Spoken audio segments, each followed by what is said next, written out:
Hi there, good morning, good afternoon, and good evening. So on this video, let's talk about how to transfer group members to another group in WhatsApp. Now this is going to be a step-by-step guide and this is actually working.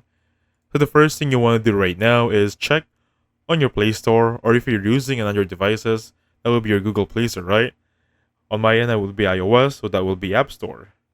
So just want to check if I have the latest version of WhatsApp right here.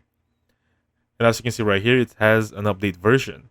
However, my version is gonna be up to date until last night, and my process is working, so I'm not gonna update this one as of now. But I strongly suggest you update your end to the latest version. Now, once that's completed, basically open up your WhatsApp application and go or open up the desired group that you want to change or you want to transfer group members.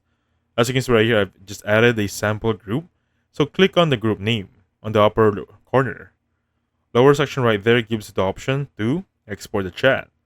In here, it will give you the option to choose WhatsApp. So choose WhatsApp right there and transfer that specific group chat into another one, basically transferring group members to another group. And that's it. So thank you so much for watching. I'll catch you guys on the next one. Goodbye for now.